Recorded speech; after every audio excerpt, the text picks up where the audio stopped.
Hi Positive Readers, it's Positive right here today with another video. And today, in honor of Black History Month, like my last video, I'm going to be telling you my favorite books by Black authors.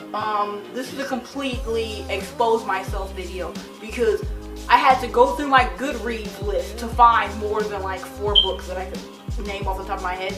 And I still only ended up finding 1, 2, 3, 4, 5, 6 books that I really liked by Black authors.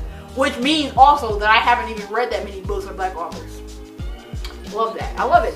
So I definitely need to change that. I'm going to work on that this year. I've already begun working on it. I've already read like 4 books by Black authors, you know. And I've only read like 8 books so far this year. So we're on our way. Anyway though, I'm going to be telling you about my favorite books. And they're not in any order except Children of Blood and Bone at the top, just so you know. But everything else is in order. I'm just telling you about some books that I really like that are by Black authors. So the first one on this list is Long Way Down by Jason Reynolds. I just read this last week. It was recommended to me, not personally, but by Kat from Paperback Dreams, and she said it was really good, and she said the ending was crazy, and I was like, oh, let me pick it up. I ended up rating it 5 stars because it really did make me think. It's like a poetry written type of thing. I've read some of these type of books in the past, and I have liked them. This one was my favorite one out of all those for sure. I really liked like the subject matter was really heavy or whatever, but like it wasn't making me, it made me emotional, but it wasn't like super depressing or anything. So I really like this. It was really good. It's about a boy whose brother dies, and he takes it upon himself based on these rules that you see in the beginning. Basically, he decides he's gonna go kill the dude that killed his brother, and you just read it. It's really nice. It's really enjoyable. It's urban. It's like modern times or whatever, but it's really interesting, makes you think, and it's short, so you can read it in like an hour. Next book on this list is A Blade So Black by L.L. McKinney. I rated this book 4 stars, I believe, and basically this book is about this girl who one day gets attacked by this thing called a nightmare, I believe. I forgot. I read this book, yeah, Nightmare. I'm not stupid. So basically she gets attacked by this thing called a nightmare, and then this dude from another world comes out and helps her or whatever, and then he trains her to become a fighter of these nightmares in this place called Wonderland or whatever. And it's kind of like an urban fantasy, which isn't really for me. I like fantasy, and I don't really read urban things. So it's like fantasy to me has to be fully fantasy. I don't want fantasy and then somebody has an iPhone or something. Like, I don't know, it just messes up the dynamic of fantasy for me. So that was one thing that turned me off initially, but then the ending completely snapped. The whole like last half was really good. Really enjoyed myself. Really excited for the sequel. The next book on this list is Beast Made of Night by Toshi Onyebuchi. This book, another read that I was super excited to read, and I really enjoyed it. It's like Nigerian. It's set in Nigeria. It's like has themes and stuff from their culture, and it's about this boy who is something called a I love how I'm forgetting the plots of these books. Like I haven't finished them in the past like month. Like what is it called? Oh, okay, duh.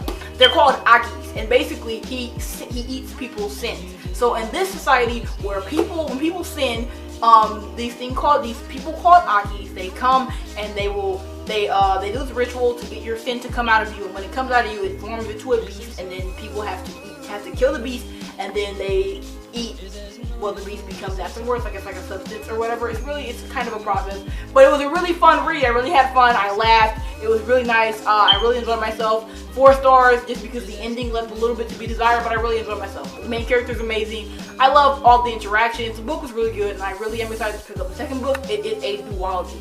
Next book on the list, all the rest of the books I don't even own. And I don't own any of these either. They're all library books, so I don't even own any books by Black authors. I just am a horrible person. Anyway, though, we're doing better, hopefully. The next book on this list is Into White by Randy Pink, and it's the only book on this list that isn't a fantasy or something like that, along with the first one.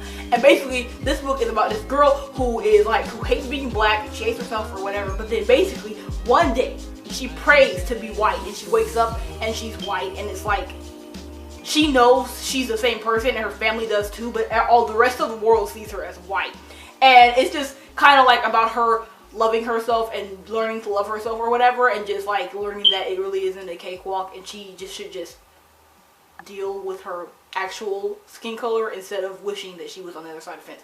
But anyway, it was a really good read. 5 stars. I love it. I recommended it a lot last year because that's when I read it, and I really enjoyed it. I think everybody should read it. It was great. I cried at the end because it was just that great. The next book on this list is Children of Blood and Bone by Tomi Adeyemi, which is my favorite book by any Black author ever, and that's not even really something that holds a lot of weight because I haven't read that many books by Black authors. But, you know, whatever. It's my favorite book. It was really, really good. I really enjoyed myself. I have never enjoyed myself reading a book more than I enjoyed reading that book. It has an entire Black cast. It's about this girl named Zelie, who basically lives in this society where magic has been taken and stripped away from the people, and by this king and her people that would have had magic had it still existed, but they don't, but they have white hair, which signifies that they would have had magic, so they're all treated badly and stuff, and basically a whole bunch of stuff happens. I don't even want to tell you anything it's about. Go read it. It got me on the 14th page, and that is saying something. It was really interesting. I loved every single second of it. It's the greatest. It's being turned into a movie, and the second book is coming out in like June. I am so excited. The next book, last book on the list, is Dorothy Must Die by Danielle Page. I read this last year. Oh God, Shark. No, I did not. I read this in 2017 because I don't know. I feel like it's really hard to find books by Black authors and like genres that I really enjoy. So I feel like that's why maybe I don't read a lot of them, which is depressing. But you know, we're gonna be seeking some out this year. But this book is about this girl who gets it's basically the story. It's like a Cinderella, not Cinderella. What's that called? Oh, wow, I don't know fairy tales. Crap, The Wizard of Oz. It's like a Wizard of Oz retelling. And basically the main character, she has a crappy home life. She's like a teenager, but she has like a crappy home life or whatever. And one day she's living in her little trailer house or whatever, and then like her mom is in that home or whatever, but she's there and she has like a little pet rat or something. It's it's like a dark version of it. It's like a dark version of The Wizard of Oz. And basically, like, you know, tornado and all that stuff, and she gets sent to the place. And I don't remember that much about it, but I do remember liking it. I don't remember what star rating I gave it, but you know, still go read it because it was really interesting. And I'm just slow and haven't picked up the second book, but still, go read it. So those are the books that I really enjoy by Black authors. I hope you go read them because they're all amazing, and I really hope you enjoy them as much as I did. And if you know any good books by Black authors, leave them in the description that you think I will like because I need some ranks. Folks, you see I am lacking. So I'll see you guys later with another video. Bye.